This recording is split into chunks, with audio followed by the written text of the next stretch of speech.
Hi all, this is Divya. Welcome to my channel Divya Dimmu. తోటకూర పప్పు చేద్దామని తోటకూర బయటికి తీసాం. మొన్న మార్కెట్లో 20 రూపాయలకి 7 కట్టలు ఇచ్చారు. సర్లే 7 కట్టలు కోసేస్తే పప్పులో ఎక్కువైపోద్దని 3 కట్ చేసి 4 వదిలేసా. ఇంకొక పూట కర్రీ చేయొచ్చులే అని చెప్పి. ఇంకా ఇప్పుడు వచ్చే తోటకూర టేస్ట్ అయితే చాలా బాగుంటుంది. పప్పు చేసిన తోటకూర చారు చేసిన ఏం చేసినా బాగుంటుంది. ఇంకా మా పెద్దోడు పప్పు అయితే ఇష్టంగా తింటాడని చెప్పి పప్పు చేస్తున్నా. ఫస్ట్ నీట్గా క్లీన్ చేసుకొని అందులో కొంచెం ఉప్పేసి తోటకూర ఉడకపెట్టేసుకొని ఆ వాటర్ వంపేసాను. నెక్స్ట్ ప్యారలల్గా కందిపప్పు కూడా మగ్గపెట్టేసుకొని కొంచెం ఉడకపెట్టిన కందిపప్పు మా చిన్నోడికి పక్కకు తీసేసాను.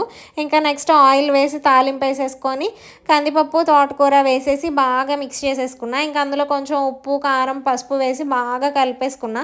ఇంకా కారాలు తగ్గించేద్దామని ఫిక్స్ అయిపోయి మా హస్బెండ్కి అసలు పడట్లేదు. ఇంకా అందులో కొంచెం వాటర్ వేసి కొంచెం దగ్గరకు అవనిస్తే అయిపోయినట్టే. మా పెద్దోడైతే చాలా ఇష్టంగా తింటాడు తోటకూర పప్పు.